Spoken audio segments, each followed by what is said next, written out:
ನಮಸ್ತೆ, ವನಶ್ರೀ ಚಾನಲ್ಗೆ ಸ್ವಾಗತ. ವಿಡಿಯೋ ತಂದಾಯಿತು. ಬನ್ನಿ ಇವತ್ತು ರಾಣಿ ಸೀರಿಯಲ್ಲು ಹೇಗೆ ಮೂವ್ ಆಗುತ್ತೆ, ಏನು ಸ್ಟೋರಿ ನೋಡೋಣ. ಅದಕ್ಕಿಂತ ಮುಂಚೆ ನನ್ನ ವಿಡಿಯೋಕ್ಕೆ ಸಬ್ಸ್ಕ್ರೈಬ್ ಮಾಡಿಲ್ಲ ಅಂದರೆ ದಯವಿಟ್ಟು ಸಬ್ಸ್ಕ್ರೈಬ್ ಮಾಡ್ಕೊಳ್ಳಿ. ಹಾಗೆ ಒಂದು ಲೈಕ್ ಕೊಡಿ. ಸತ್ಯ ಮತ್ತು ಅವನ ಫ್ರೆಂಡು ಬಟ್ಟೆ ಅಂಗಡಿನಲ್ಲಿ ಬಟ್ಟೆ ಹೊಲಿತಾ ಇರ್ತಾರೆ.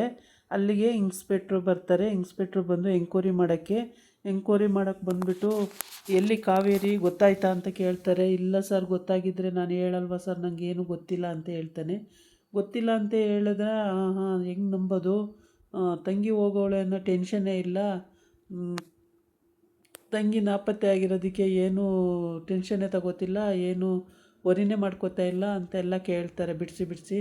ಇಲ್ಲ ಸರ್, ನಾನು ಏನು ಮಾಡಲಿ, ಇಲ್ಲಿ ಹೊಟ್ಟೆ ಹೊರಿಬೇಕಲ್ಲ ಸರ್, ಬಟ್ಟೆ ಹೊಲಿದ್ರೇ ಜೀವನ, ಬಟ್ಟೆ ಹೊಲಿಲ್ಲ ಅಂದರೆ ಜೀವನನೇ ಆಗಲ್ಲ ಸರ್, ಏನು ಮಾಡೋದು, ಯೋಚನೆ ಮಾಡ್ತಾ ಕೂತ್ರೆ ಮನೆ ಮೇಂಟೆನೆನ್ಸ್ ಹೆಂಗೆ ಸರ್ ಅಂತ ಹೇಳ್ತಾನೆ. ಅದೇ ಟೈಮಿಗೆ ಕರೆಕ್ಟಾಗಿ ಬಾಲನ ಫ್ರೆಂಡಿಂದ ಮೊಬೈಲ್ ಇಸ್ಕೊಂಡು, ಬಾಲನ ಫ್ರೆಂಡಿಂದ ಮೊಬೈಲ್ ಇಸ್ಕೊಂಡು ಕಾವೇರಿ ಫೋನ್ ಮಾಡ್ತಾಳೆ. ಬಾಲ ಕೊಡಬೇಡ ಅಂದವನೇ ಅಂತ ಹೇಳ್ತಾನೆ. ಆದರೂ ಕಾವೇರಿ ಕೊಡಬೇಡ ಅಂತ ಹೇಳವನು ಅವನು ಅಂತ ಅಂದ ತಕ್ಷಣ ಕೊಟ್ಬಿಡ್ತಾಳೆ. ಈ ಕಡೆ ಇವನು ಅದೇ ಬಾಲನ ಫ್ರೆಂಡು ಅವನ ತಂಗಿ ಈ ಸತ್ತಿನ ಮನೆಗೆ ಬಂದ್ಬಿಟ್ಟಿದ್ದಾಳೆ. ಸತ್ತಿನ ಮನೆಗೆ ಬಂದುಬಿಟ್ಟು ಅಂದರೆ ಇಲ್ಲಿ ಏನು ವಾತಾವರಣ, ಕಾವೇರಿಯಲ್ಲಿ ಏನು ಎತ್ತ ಅಂತ ತಿಳ್ಕೊಳ್ಳೋಕ್ಕೆ ಅಂತ ಇಲ್ಲಿಗೆ ಬಂದವಳೆ. ಬಂದುಬಿಟ್ಟು ಇಲ್ಲಿ ಕೂತ್ಕೊಳ್ಳಿ ಬನ್ನಿ ಕೂತ್ಕೊಳ್ಳಿ ಅಂತ ಮಾಡ್ರನ್ ಡ್ರೆಸ್ ಬಂದಿದ್ದಾಳೆ. ಇವ್ರಿಗೆಲ್ಲ ಏನೋ ಒಂಥರ, ಅಯ್ಯೋ ಬನ್ನಿ ಕೂತ್ಕೊಳ್ಳಿ ಅಂತ ಕೂರಿಸ್ಬಿಟ್ಟು ಕೇಳ್ತಾರೆ, ಎಂಕ್ವೈರಿ ಮಾಡ್ತಾಳೆ. ಅದಕ್ಕೆಲ್ಲ ಆನ್ಸರ್ ಕೊಡ್ತಾ ಇರ್ತಾರೆ. ಅಷ್ಟೊತ್ತಿಗೆ ರಾಣಿಗೆ ಕೂಗ್ತಾಳೆ, ರಾಣಿ ಕಾಫಿ ತೊಗೊಂಡು ಬಾ ಮೇಡಮ್ಗೆ ಅಂತೇಳಿ. ರಾಣಿ ಓಡೋಗಿ ಕಾಫಿ ಮಾಡ್ಕೊಂಡು ತಗೊಂಬರ್ತಾಳೆ. ಕಾಫಿ ಇಸ್ಕೊಳ್ಳುವಾಗ ಕೈ ಜಾರಿ ಇವಳೇ ಬೇಕು ಅಂತಲೇ ಕೈ ಕೆಳಗಡೆ ಬಿಟ್ಬಿಡ್ತಾಳೆ. ಆ ಹುಡುಗಿ ಕೈ ಇನ್ನೂ ಬಿಟ್ಟೇ ಇರಲ್ಲ, ಅಷ್ಟರೊಳಗೆ ಬಿಟ್ಬಿಡ್ತಾಳೆ. ಅದು ಚೆಲ್ಲೋಗ್ಬಿಡುತ್ತೆ. ಚೆಲ್ಲೋದ ತಕ್ಷಣ ಯಾವಾಗಲೂ ಇವಳ್ದು ಇದೇ ಗೋಳಾಗೋಯ್ತು, ನಿಧಾನ ಕೊಡೋಕ್ಕಾಗಲ್ಲ, ಯಾವಾಗಲೂ ಇದೇ ಗೋಳು ಇವಳ್ದು, ಎಲ್ಲ ಕಡೆ ಚೆಲ್ಲೋದೆ, ಏನು ಕೆಲಸ ಹೇಳಿದ್ರೂ ಮಾಡೋಕ್ಕೆ ಬರಲ್ಲ ನೆಟ್ಟಿಗೆ ಅಂತ ಅವ್ರ ಅತ್ತೆ ಬೈದು ನಾನು ಮಾಡ್ಕೊಬತ್ತೀನಿ ಮೇಡಮ್ ಇನ್ನೊಂದು ಲೋಟ ಅಂತ ಹೋಗೋಕ್ಕೆ ಅಂತ ಹೊಡ್ತಾಳೆ. ಅಷ್ಟೊತ್ತಿಗೆ ಬೇಡ ಇರಲಿ ಪರವಾಗಿಲ್ಲ, ಬೇಡ ಅಂತ. ಆಮೇಲೆ ಅತ್ತೆ ಇದನ್ನು ನಾನೇ ಕ್ಲೀನ್ ಮಾಡ್ತೀನಿ ಅನ್ನುತ್ತೆ ಹುಡುಗಿ. ಇಲ್ಲ, ಇನ್ನೊಂದು ಸಲ ನಾನು ಮಾಡ್ಕೋಬೇಕಾಗತ್ತೆ, ನಿಂತ್ಕೋ ಸುಮ್ಮನೆ ಅಂತ ಬೈತಾಳೆ. ಆಮೇಲೆ ಇಲ್ಲಿ ಅವಳ ಅಮ್ಮ, ಅವಳಂತೂ ಏನೋ ಇದರಿಂದ ಸಿಕ್ಕುತ್ತೆ ಅನ್ನೋಂಗೆ ಭಾಳ ಆಸೆಪಟ್ಟು ಏನು ಮೇಡಮರೇ ಬಂದಿದ್ದು ಅಂತ ಕೇಳ್ತಾಳೆ. ಇವಳು ಕೇಳ್ತಾಳೆ, ಏನು ಮೇಡಮರೇ ಬಂದಿದ್ದು ವಿಷಯ ಏನು ಅಂತೇಳಿ. ಯಾರು ಅಂತ ಗೊತ್ತಾಗಲಿಲ್ಲ, ಏನು ವಿಷಯ ಅಂತ ಕೇಳ್ತಾಳೆ. ಆಗ ವರ್ಧನ ತಂಗಿ ಅಂತ ಹೇಳಲ್ಲ ಇವಳು, ವರ್ಧನ ತಂಗಿ ಅಂತ ಗುಟ್ಟೆ ಕೊಡಲ್ಲ. ನಾನು ಕಾವೇರಿ ಫ್ರೆಂಡು, ನಾನು ಕಾಲೇಜಲ್ಲಿ ಒಟ್ಟಿಗೆ ಓದಿದ್ದು, ಇವಾಗ ನಾನು ಹೊರದೇಶದಲ್ಲಿದ್ದೆ, ಹಾಗಾಗಿ ಈಗ ಮರ್ತೋಗಿದೆ ಅಂತ. ಅಷ್ಟೊತ್ತಿಗೆ ರಾಣಿ ಅಲ್ಲಿಗೆ ಬರ್ತಾಳೆ. ಬಂದ್ಬಿಟ್ಟು ಹೇಳ್ತಾಳೆ ಡೈರೆಕ್ಟಾಗಿ, ನಮ್ಮ ಅಮ್ಮನ ಫ್ರೆಂಡ್ ಅಲ್ಲ ನೀವು, ನಮ್ಮ ಅಮ್ಮನ ಫ್ರೆಂಡು ಗೊತ್ತು ನನಗೆ, ನಮ್ಮ ಅಮ್ಮನ ಫ್ರೆಂಡ್ ಅಲ್ವೇ ಅಲ್ಲ ನೀವು, ಸುಳ್ಳು ಹೇಳ್ತಾ ಇದ್ದೀರಾ ನೀವು ಅಂತ. ಇಲ್ಲ, ಸುಳ್ಳು ಹೇಳ್ತಾ ಇಲ್ಲ, ನಾನು ಫಾರಿನಲ್ಲಿದ್ದೆ ಇಷ್ಟು ದಿನ, ಈಗ ಇಂಡಿಯಾಕ್ಕೆ ಬಂದಿದ್ದೀನಿ, ಮಾತಾಡ್ಸ್ಕೊಂಡು ಹೋಗೋಣ ಅಂತ ಬಂದೆ ಅಂತ ಅಂತಾಳೆ.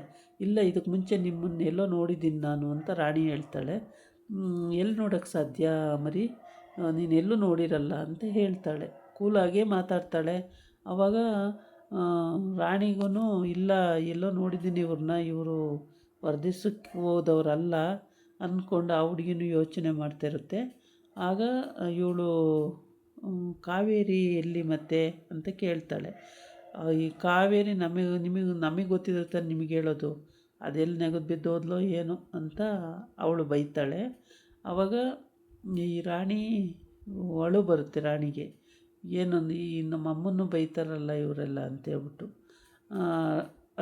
ರಾಣಿಗಳು ಬರುತ್ತೆ, ಬೇಜಾರಾಗುತ್ತೆ. ಅವಳು ಬೇಜಾರು ಮಾಡಿಕೊಂಡು ಸುಮ್ಮನಾಗ್ತಾಳೆ. ಏನೂ ಮಾಡೋಕ್ಕಾಗಲ್ಲ, ಒಬ್ಬರ ಮನೇಲಿರುವಾಗ ಎಲ್ಲದಕ್ಕೂ ಅಡ್ಜಸ್ಟ್ ಆಗಲೇಬೇಕಾಗುತ್ತೆ. ಹಾಗಾಗಿ ರಾಣಿ ಸುಮ್ಮನಾಗ್ತಾಳೆ. ಆಮೇಲೆ ಸುಮ್ಮನಾಗಿ ಹಾಗೆ ನೋಡ್ತಾಳೆ. ಮತ್ತು ಇನ್ನೊಂದು ಸಲ ಹೇಳ್ತಾಳೆ, ನಮ್ಮ ಅಮ್ಮನ ಫ್ರೆಂಡ್ ಅಲ್ಲ ನೀವು, ನಮ್ಮ ಅಮ್ಮನ ಜೊತೆ ಅವರು ಅಲ್ವೇ ಅಲ್ಲ, ನೀವು ಯಾರು ಹೇಳಿ ಅಂತ ಕೇಳ್ತಾಳೆ. ಅದಕ್ಕೆ ಈ ಹುಡುಗಿ ತುಂಬ ಚುರುಕಿದೆ ನೋಡಿ ಅಂತ ಹೇಳ್ಬಿಟ್ಟು, ಹೌದಮ್ಮ, ನಿಮ್ಮ ಅಮ್ಮನ ಜೊತೆನೇ, ನಿಮ್ಮ ಅಮ್ಮನ ಫ್ರೆಂಡೇ, ಬೇಕಾದ್ರೆ ನಿಮ್ಮ ಅಮ್ಮನ ಕೇಳಿ ನೋಡು ಅಂತ ಹೇಳ್ತಾಳೆ. ನಮ್ಮ ಅಮ್ಮನ ಕೇಳೋಕ್ಕೆ ನಮ್ಮ ಅಮ್ಮನೇ ಇಲ್ಲ, ನಮ್ಮ ಅಮ್ಮನ ಕಿಡ್ನಾಪ್ ಮಾಡಿದ್ದಾರೆ ಅಂತ ಹೇಳ್ತಾಳೆ. ಆವಾಗ ಅಯ್ಯೋ ಏನು ಕೇಳ್ತೀರ ಅದ್ರ ಕಥೆನ, ನಮಗೂ ಸಾಕಾಗಿ ಹೋಗಿದೆ. ಬರೀ ಇವ್ರದ್ದೇ ಅಮ್ಮ ಮಗಳದ್ದೇ ಆಗೋಗಿದೆ ಯಾವಾಗಲೂ. ಎಷ್ಟು ದುಡಿದ್ರೂ ಅಷ್ಟೇ, ಎಲ್ಲ ತೊಗೊಂಡೋಗಿ ಕಟ್ಟೋದೇ ಆಗುತ್ತೆ ಅಂತ ಬೈತಾ ಇರ್ತಾಳೆ. ಆವಾಗ ಇವಳಿಗೆ ಬೈತಾ ಇರುವಾಗ ಮನವರಿಕೆ ಆಗುತ್ತೆ, ಓ ನನ್ನನ್ನೇ ಬೈತಾವ್ರಲ್ಲ ಇವರು, ನಾನೇ ತಾನೇ ತೆಗೆದಿಟ್ಟಿರೋದು ಅಂತೇಳ್ಬಿಟ್ಟು. ಆಮೇಲೆ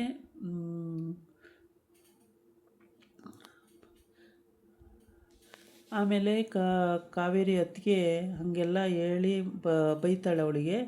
ಬೈದ ಮೇಲೇ ಇವಳು ಅಲ್ಲಿಂದ ಎದ್ದು ಹೋಗೋಕ್ಕೆ ರೆಡಿ ಆಗ್ತಾಳೆ.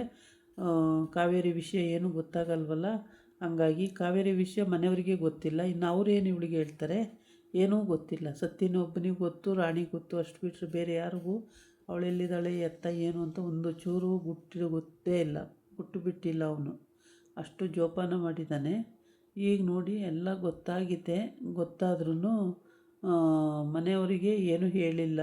ಪಾಸ್ಪೋರ್ಟ್ ಎಲ್ಲ ರೆಡಿ ಇದೆ, ಡೂಪ್ಲಿಕೇಟು ವೀಸಾ ಪಾಸ್ಪೋರ್ಟ್ ಎಲ್ಲ ರೆಡಿ ಮಾಡ್ಕೊಂಡವನೇ, ಇವತ್ತು ರಾತ್ರಿ ಕಳಿಸ್ಬೇಕು.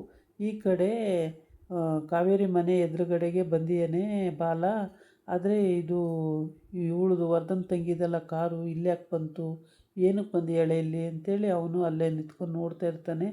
ಇವಳು ಬರೋ ಅವಶ್ಯಕತೆಯೇ ಇರಲಿಲ್ಲ, ಏನಕ್ಕೆ ಬಂದಳು ಇವಳು ಅಂತೇಳ್ಬಿಟ್ಟು ನೋಡ್ತಾ ಇರ್ತಾನೆ. ಆದರೆ ಇವನಿಗೆ ಯಾಕೆ ಬಂದಿದ್ದಾರೆ ಅನ್ನೋದು ಗೊತ್ತಾಗ್ತಿಲ್ಲ. ಏನಕ್ಕೆ ಕೇಳೋಕ್ಕೆ ಬಂದಾಳೆ, ಏನು ಕತೆ ಅನ್ನೋದು ಗೊತ್ತಾಗ್ತಾಯಿಲ್ಲ.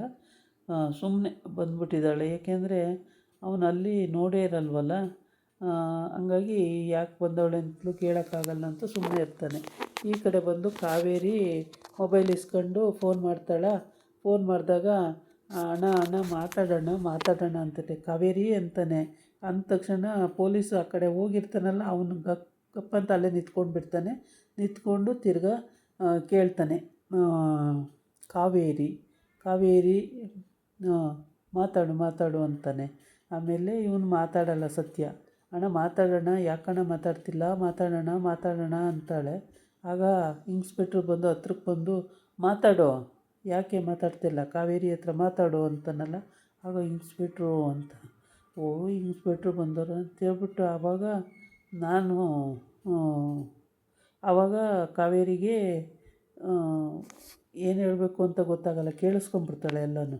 ಅಷ್ಟೊತ್ತಿಗೆ ಅವನು ಸತ್ಯನ ಫ್ರೆಂಡ್ ಹೇಳ್ತಾನೆ, ಯಾರಿಗೆ ಫೋನ್ ಎತ್ತಿದ್ರೂ ಕಾವೇರಿ ಅಂತೀಯಲ್ಲ ಸತ್ಯ, ನಿನಗೆ ಅಷ್ಟು ಗೊತ್ತಾಗಲ್ವೇನೋ, ಅವ್ರವ್ರ ಹೆಸ್ರಲ್ಲಿ ಅವ್ರವ್ರು ಮಾಡಿರ್ತಾರೆ, ನೀನು ಯಾರು ಫೋನ್ ಮಾಡಿದ್ರು ಫಸ್ಟ್ ಕಾವೇರಿ ಅಂತೀಯಲ್ಲ ಅಂತೇಳಿ. ಅದನ್ನು ಇನ್ಸ್ಪೆಕ್ಟ್ರ್ ನಂಬಿಬಿಟ್ಟು ಯಾರು ಮಾಡಿದ್ದು ಫೋನು ಅಂತ ಬರ್ತಾನೆ ಹತ್ರಕ್ಕೆ. ಅದಕ್ಕೆ ಸತ್ಯನ ಫ್ರೆಂಡ್ ಹೇಳ್ತಾನೆ, ಅವ್ರು ಹೆಂಗಸರು ಮಾಡಿರೋದು ಸ್ನೇಹಕ್ಕ ಅಂತ ಹೇಳ್ತಾನೆ.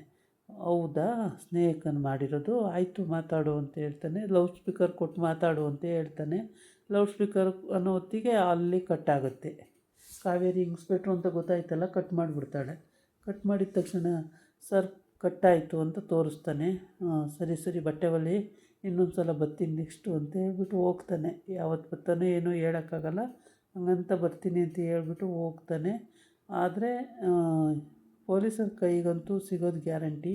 ಏಕೆಂದರೆ ಇವ್ರು ಯಾವಾಗಲೂ ಬೀದಿಲೇ ಇಟ್ಕೊಳ್ಳೋದ್ರಿಂದ ಈಸಿಯಾಗಿ ಅವರು ಇದು ಮಾಡ್ಬೋದು, ತೊಂದರೆ ಇಲ್ಲ.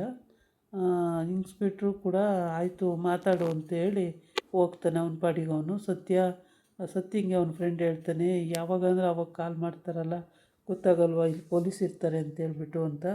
ಆಮೇಲೆ ಇವತ್ತೊಂದು ದಿವಸ ಇದ್ದರೆ ಸಾಕು, ನಾಳೆ ಕಳಿಸ್ಬಿಡೋಣ ತಾಳು ಅಂತೇಳ್ಬಿಟ್ಟು ಸಮಾಧಾನ ಮಾಡಿಕೊಂಡು ಸತ್ಯನೂ ಅವನು ಬಟ್ಟೆ ಹೊಲಿಬೇಕು. ಈ ಬಟ್ಟೆ ಹೊಲಿದ್ರೆ ಮಾತ್ರ ಅವ್ರದ್ದು ಅರ್ಧಕ್ಕರ್ಧ ಕೆಲಸಗಳು ಆದಂಗೆ. ಏಕೆಂದರೆ ಇದರಲ್ಲೇ ಅವ್ರ ಜೀವನ ಆಗಬೇಕಾಗಿರೋದ್ರಿಂದ ಬಟ್ಟೆ ಹೊಲಿಲೇಬೇಕಾಗುತ್ತೆ. ಹೀಗಾಗಿ ಪ್ರತಿ ದಿವಸನೂ ಬಟ್ಟೆ ಹೊಲಿತಾನೆ, ಇಲ್ಲ ಅಂದರೆ ಕಟಿಂಗ್ ಮಾಡಿಸ್ತಾನೆ. ಏನೋ ಒಂದು ಒಟ್ಟಿಗೆ ಬೇಗ ಮುಗಿಸ್ಬಿಡ್ತಾರೆ. ಹಿಂಗೆ ಮಾತಾಡ್ತಾ ನಿಂತಿರ್ತಾರೆ. ಆದರೆ ಇವರೆಲ್ಲ ಗುಂಡೊಡ್ಸ್ಕೊಂಡಿರೋದು ನೋಡಿಬಿಟ್ಟು ಸತ್ಯಗೀಗ ಭಯ ಜಾಸ್ತಿ ಆಗ್ತಾಯಿದೆ. ಇದಾಗಿತ್ತು ಇವತ್ತಿನ ವೀಡಿಯೋ. ನಾಳೆ ಇನ್ನೊಂದು ವೀಡಿಯೋ ಜೊತೆ ಬರ್ತೀನಿ. ನಮಸ್ಕಾರ.